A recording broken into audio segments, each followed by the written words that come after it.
Hello student, welcome back to our channel IPMAT by LPD. So this is our next part of GIPMAT Quant PYQ series. To start with the first question is an average of 5 conjugative number is A. तो हमारे पास 5 conjugative number है, उनका average हमें A दिया हुआ है. If the next two numbers are also included, मतलब हमारे पास पहले 5 थे हमने और नेक्स्ट 2 इंक्लूड कर लिए, ठीक है. Then how will be the average vary. तो बेसिकली आपसे पूछा कि एवरेज में क्या वेरिएशन आएगा, हमको ये पता लगाना है. देखो सबसे पहले हम नंबर मान लेते हैं x, x plus 1, x plus 2, x plus 3, x plus 4, x plus 5. हमने इनिशियली हमारे पास मान लो इस तरह के 5 कॉन्जुगेटिव नंबर है, कोई भी 5 कॉन्जुगेटिव नंबर ले लिए. अब देखो ध्यान से देखो तो ये नंबर एपी में, अगर अगर हमारे पास एक आइडिया होता है, अगर सारे के सारे नंबर एपी में और नंबर ऑफ टर्म ऑड्स है, तो जो मिडिल नंबर होता है वही हमारा एवरेज होता है, डायरेक्ट फाइंड कर सकते हैं. तो इसका मतलब क्या हो, मिडिल नंबर हमारा एवरेज हो गया कितना, एक्स प्लस 2. इस वाले केस में एवरेज हो जाएगा. बट अगर मान लो मैंने क्या किया, मैंने 2 नंबर और ऐड करे, तो 2 नंबर और ऐड कर लो तो तब भी ऑड नंबर रहेंगे हमारे पास. तो बताओ क्या होगा, देख लेते हैं क्या बनेगा हमारे पास. X plus 5, x plus 6, x plus 7. तो इसमें आप ध्यान से देखिए तो हमारे पास मिडल नंबर कौन सा है, मिडल नंबर है हमारे पास एक्स प्लस 1 2. अच्छा सॉरी, हमने ऊपर 6 नंबर ले लिए थे, इसको हमें सही करना पड़ेगा. एक्स, एक्स प्लस 1, ये 5 हो गया, यहाँ पे लेना पड़ेगा 6. तो देखो इसमें मिडल नंबर ये है, और अगर इस बारे के इसमें बात करें, इसमें मिडल नंबर है 3. तो क्या हुआ, पहले एवरेज था एक्स प्लस 2, अब एवरेज हो गया एक्स प्लस 3. तो हमारा कितना चेंज हुआ एवरेज में, एवरेज में चेंज हुआ हमारे पास केवल 1 का. तो मतलब इट्स सेल इंक्रीज बाई 1. तो ऐसे क्वेश्चन को हम डायरेक्ट कर सकते हैं. आपको आइडिया क्या रखना है कि अगर कोई नंबर एपी में, अगर कुछ टर्म्स एपी में है, तो अगर हमें एवरेज निकालना तो हम क्या करेंगे, हम अगर जो नंबर ऑफ टर्म ऑड है तो वो मिडिल टर्म हमारा एवरेज हो जाएगी, और नंबर ऑफ टर्म अगर इवन है तो मिडिल 2 टर्म्स का एवरेज हम ले लेंगे. सेम ही चीज आने वाली है, ठीक है.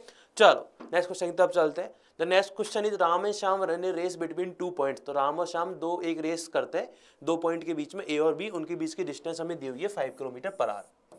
तो ऐसा ये ए और बी, ये हो गया 5 किलोमीटर पर, सॉरी 5 किलोमीटर हमें उनकी डिस्टेंस दी हुई है, स्पीड नहीं है.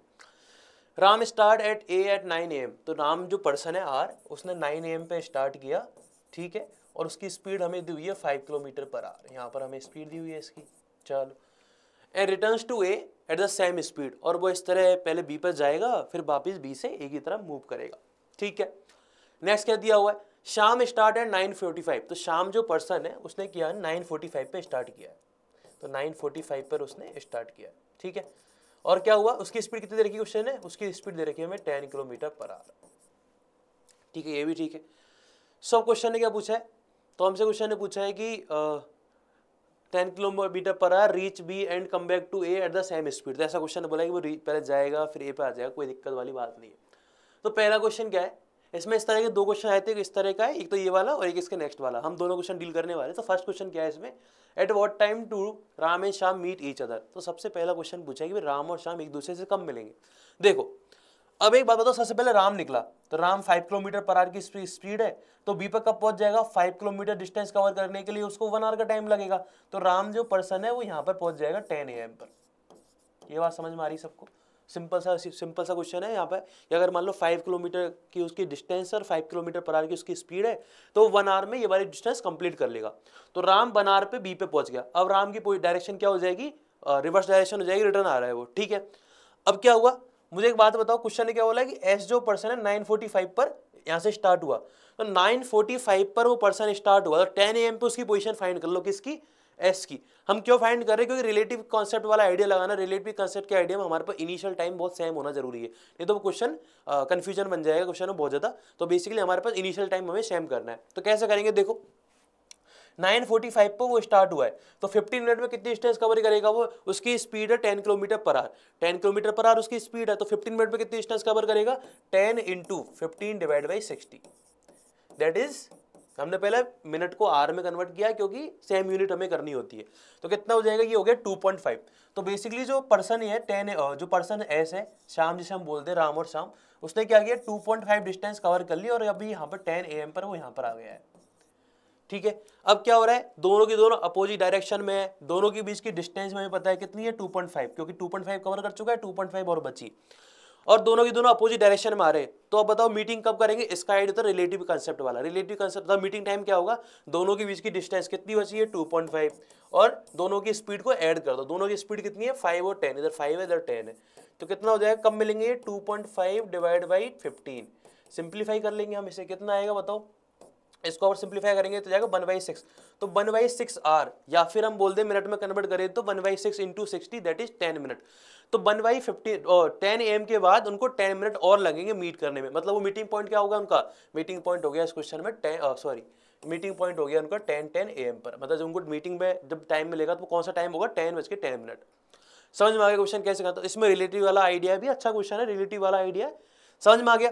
चलो नेक्स्ट क्वेश्चन को देखते हैं, नेक्स्ट क्वेश्चन में भी सेम ही चीजें करनी है, एक बार हम क्वेश्चन रीड कर लेते हैं। देखो सारा डेटा सेम दिया हुआ है, लास्ट में क्वेश्चन ने पूछा what time does Shyam overtake Ram, तो श्याम राम को ओवरटेक कब करेगा, मतलब कहने का मतलब क्या है, मतलब इसका ये है, लेट सपोज पहले राम स्टार्ट होगा, फिर सॉरी राम पहुंचा बी पर, फिर बी ने मूव स्टार्ट किया, फिर श्याम ने अपने स्पीड सामने स्टार्ट किया 9:45 पर, वो रन करेगा, फिर वापस घूम के आएगा, तो घूम के आएगा तब वो ओवरटेक करने वाली सिचुएशन आ सकती है, समझ में आ रहा है। तो हम सारा डेटा जो यहाँ पे है उसको हम नेक्स्ट स्लाइड पे एक बार लिख लेते हैं, बेसिक डेटा क्या क्या है डेटा हमारे पास, ए और बी हमारे पास 2 पॉइंट है, इनके बीच की डिस्टेंस 5 किलोमीटर है, ठीक है। ये पर्सन राम है, यहाँ पे स्टार्ट किया इसने 10 बजे और 9 AM पे इसने स्टार्ट किया यहाँ पर, और ये 10 AM पर यहाँ पर पहुँच गया, 10 AM पर ये यहाँ पर आ गया, ठीक है, ये समझ में आया। उसके बाद क्या हुआ, पर्सन श्याम है जिसकी स्पीड 10 किलोमीटर पर आ रहे, और उसने क्या किया, वो 9:45 पर यहाँ से निकला।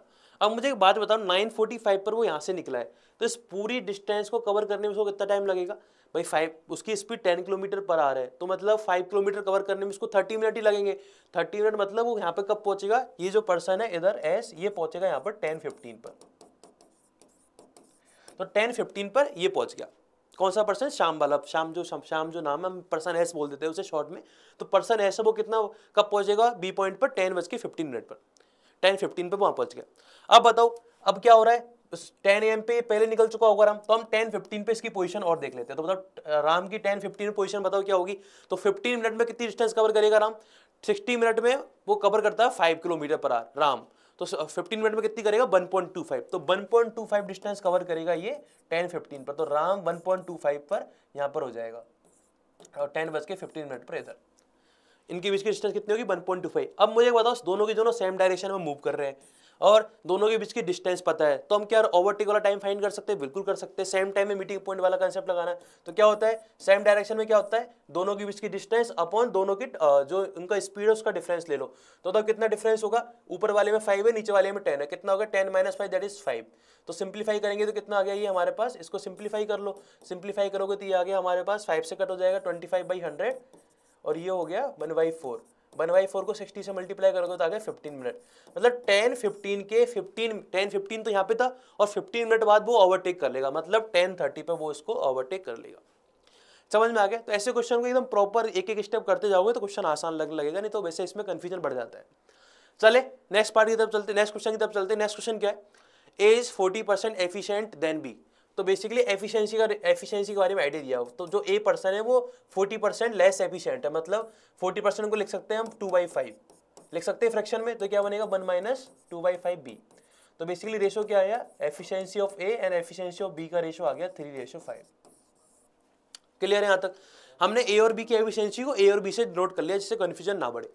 फिर क्या बोला है, बीज हु कैन, पर्सन बी के लिए बात कर रहा है, who can do a same work in 20% less time than C, मतलब इधर हमें टाइम के बारे में रिलेशन दिया हुआ है, तो बी के टाइम को हम बीटी से डिनोट कर लेते हैं, तो बी और टी का जो टाइम है वो क्या लिखा हुआ है, बी जो है 20 मिनट्स लेस टाइम में कन्वर्ट काम कंप्लीट कर लेता है सी के कंपेरिजन में, तो 20% को हम लिख सकते हैं 1/5, तो क्या हो गया 1 - 1/5 देन सी, तो बी और सी का रेशो क्या हो गया, बी और सी का रेशो आ गया 4:5, तो ये आ गया टाइम का रेशो, तो बी और सी के टाइम का रेशो कितना आ गया 4:5, तो इनकी एफिशिएंसी का रेशो क्या होगा, अगर एफिशिएंसी को रेशो को हम नॉर्मल डिनोट कर ले तो ये हो जाएगा 5/4, क्यों, क्योंकि टाइम का जो रेशो होता है वो एफिशिएंसी के रेशो के अपोजिट होता है। भाई सिंपल सा लॉजिक है, जो जितना ज्यादा काम करेगा उसको उतना ही कम टाइम लगेगा, तो वो रिवर्स आता है।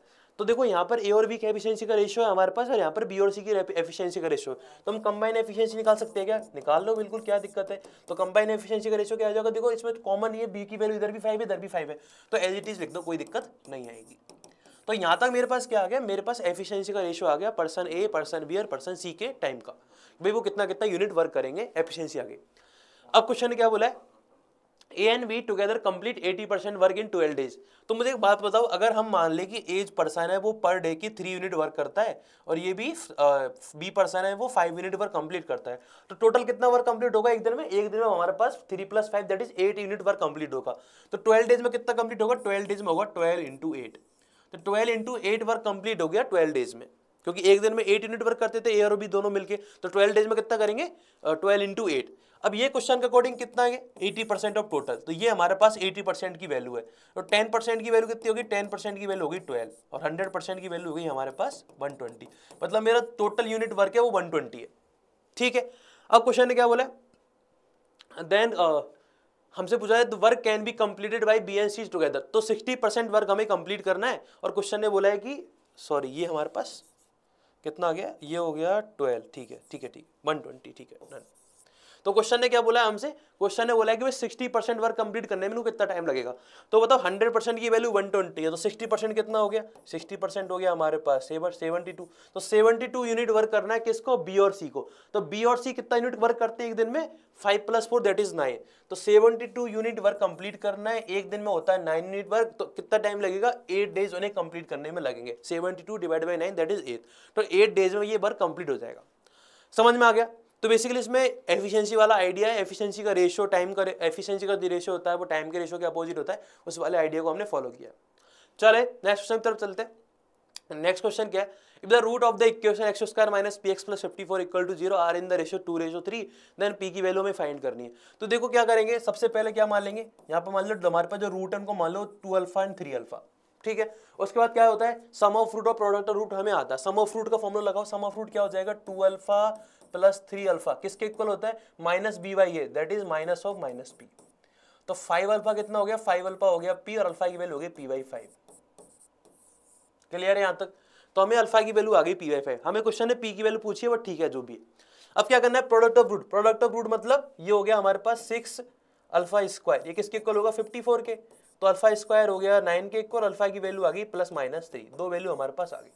अब अल्फा की वैल्यू +-3 आ गई, तो अल्फा की वैल्यू यहाँ पर रिप्लेस कर दो। तो p की वैल्यू क्या आएगी? या तो 15 या -15।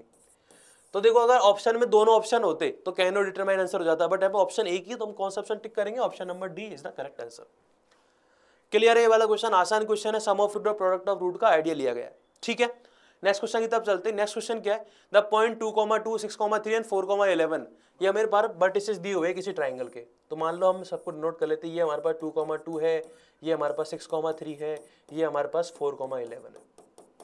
ठीक है, और हमसे पूछा गया है कि भाई बताओ कि ये ट्राइंगल कौन सा है। तो ट्राइंगल के बारे में आइडिया कैसे लगेगा? हमें साइड तो निकालनी ही पड़ेगी। तो साइड निकाल लेते हैं। तो साइड का फॉर्मूला क्या होता है हमारे पास? फॉर्मूला होता है x2 - x1 का स्क्वायर, y2 - y1 का स्क्वायर। यही होता है हमारे पास डिस्टेंस निकालने का फॉर्मूला, अगर हमें 2 पॉइंट के कोऑर्डिनेट दिए हुए हैं तो बताओ इसमें क्या होगा? इस वाले केस में हो जाएगा हमारे पास 6 - 2 का स्क्वायर दैट इज 4 और इधर हो जाएगा 3 - 2 का स्क्वायर दैट इज 1। तो ये हो गया हमारे पास √5। तो ये वाली डिस्टेंस हो गई वो कितनी हो गई? सॉरी 4 का स्क्वायर +1, तो ये हो गया √70। ठीक है, इसमें बताओ 6 - 4 दैट इज 2 का स्क्वायर दैट इज 4 हो गया, 3 - 11 हो गया हमारे पास 8। तो 8 का स्क्वायर हो गया 64, 64 + 4 √68। ठीक है, और बताओ उसमें बताओ तो 4 - 2 कितना हो गया? 2 का स्क्वायर दैट इज 4 और 11 - 2 दैट इज 9। तो 9 का स्क्वायर होता है 81। तो ये हो गया हमारे पास √85। तो हमें एक चीज तो समझ में आ रही है कि भाई ये जो ट्राइंगल्स है बेसिकली इक्विलेटरल तो नहीं है, आइसोसेलेस भी नहीं है। यहाँ तो हमारा क्लियर हो गया। अब बात आती है कि राइट एंगल ट्राइंगल लिखना है या स्केलन ट्राइंगल लिखना है। स्केलन तो हमें दिख रहा है, बिल्कुल स्केलन तो हमें प्रॉपर दिख रहा है। एक बार ये भी चेक कर लेते हैं राइट एंगल है या नहीं है। तो राइट एंगल के लिए क्या करना पड़ता है कि भाई हमें देखना होता है a² + b² = c²। मतलब जो सबसे बड़ी साइड का जो स्क्वायर है वो अदर साइड के स्क्वायर के एडिशन के इक्वल होना चाहिए। तो सबसे बड़ी साइड कौन सी है इसमें? 85। तो √85 इसका स्क्वायर कर लो। अब देखो चेक सही आ रहा है क्या? √17 का स्क्वायर प्लस √68 का स्क्वायर। तो 17 + 68 कितना होता है? क्या 85 हो गया? क्या बिल्कुल हो गया। इसका मतलब क्या हुआ? ये तो इस कंडीशन को होल्ड कर रहा। तो हम ऑप्शन क्या लगाएंगे? Option number C is the correct answer, right angle triangle. समझ में आ गया? तो पहले हमने साइड निकाली है with the use of this formula and then हमने पाइथागोरस थ्योरम का यूज किया है to identify the which triangle it has. ठीक है, ओके, नेक्स्ट क्वेश्चन की तरफ चलते हैं। नेक्स्ट क्वेश्चन क्या है? अब देखो नेक्स्ट क्वेश्चन भी सेम है, हमसे पूछ रहा है कि आपको डायरेक्ट में साइड दे दी है और आपसे बोल रहा है कि ट्राइंगल बताओ कि कौन सा राइट एंगल ट्राइंगल कौन सा वाला है। तो कैसे निकालते हैं? सबसे बड़ी साइड का स्क्वायर, इसमें कौन सी सबसे बड़ी साइड? 24 का स्क्वायर हो गया 576, ठीक है, वो अदर साइड के स्क्वायर के इक्वल होना चाहिए। तो अदर साइड का इसका 20 का स्क्वायर हो गया 400 और इधर कितना हो गया? इसका हो गया 484। तो ये तो इक्वल नहीं आएगा, ये तो हमें दिख गया आसानी से। नेक्स्ट वाले में जाओ, नेक्स्ट वाले में 37 का स्क्वायर, तो 37 का स्क्वायर करेंगे, फिर करेंगे 15 का स्क्वायर विच इज 225 और 22 का स्क्वायर होता है 1024। 37 का स्क्वायर नहीं पता तो मल्टीप्लाई कर लो, मल्टीप्लाई करो कितना कैसे आएगा बताओ? ये हो गया हमारे पास 9425 और ये हो गया हमारे पास